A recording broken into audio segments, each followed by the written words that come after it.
Le premier verset du passage de 2 Corinthiens 4, 1, 7 renferme une petite formule à laquelle on peut ramener tout le contenu de la lettre.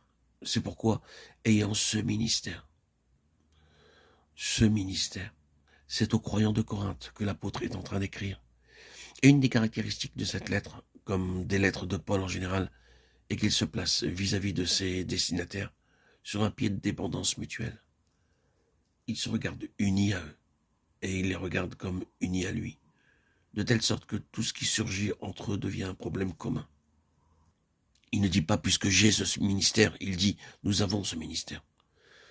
Si nous jetons un coup d'œil sur les autres parties de la lettre, soit en avant, soit en arrière, nous pouvons nous rendre compte qu'en effet, il traite avec ceux auxquels il écrit comme s'ils étaient un avec lui. C'est là un de ses grands principes essentiels, ici, au but qu'il poursuit. Les Corinthiens ont tout fait pour le provoquer. Ils ont soulevé toutes sortes de questions à son sujet. Et certains sont allés jusqu'à mettre en doute la régularité de son apostolat. Il se meut à leur endroit dans une atmosphère de doute, de suspicion et même d'opposition. C'est l'homme qui a devant lui dans l'église des gens qui ne l'aiment pas, qui ne le veulent pas, et qui seraient heureux de se débarrasser de lui pour le remplacer par d'autres, à qui vont déjà leurs préférences. Voilà le genre de difficulté qu'il a affronté, difficulté commune à bien des ministères. Comment se remporte dans l'église avec des gens qui, à franchement parler, ne vous aiment pas, ne vous veulent pas, et répandent sur votre compte toutes sortes d'appréciations peu dignes.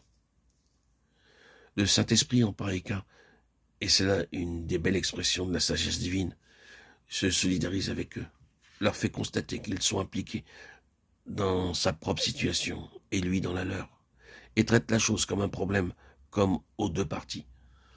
C'est ce que fait Paul. Il descend, pour ainsi dire, au milieu d'eux, et se met à leur parler comme s'ils avaient tous à faire face, eux et lui, aux mêmes difficultés. C'est pour cela qu'il dit, nous avons ce ministère. Si je mentionne la chose, c'est que nous sommes tous appelés à reconnaître que nous avons ce ministère. Ce n'est pas quelque chose qui est réservé par la vertu d'un geste officiel à une certaine classe de gens appelés pasteurs ou missionnaires. Ce ministère appartient à tout enfant de Dieu. Il existe sous une forme intensifiée chez ceux qui ont été spécialement mis à part pour le service de l'Évangile. Mais il nous est échu à tous. Quand nous pensons au ministère, nous ne nous représentons pas quelque chose de distinct et de séparé, appartenant propre à une catégorie privilégiée de croyants. C'est toute la maison de Dieu, c'est le corps de Christ tout entier qui exerce ce ministère. Il incombe à chaque membre. Chacun d'entre nous en a sa part. Aussi, ces mots s'appliquent-ils à vous autant qu'à moi. Nous avons ce ministère. Le ministère qui nous est révélé ici est celui dont Dieu a besoin, le seul qui soit selon sa pensée.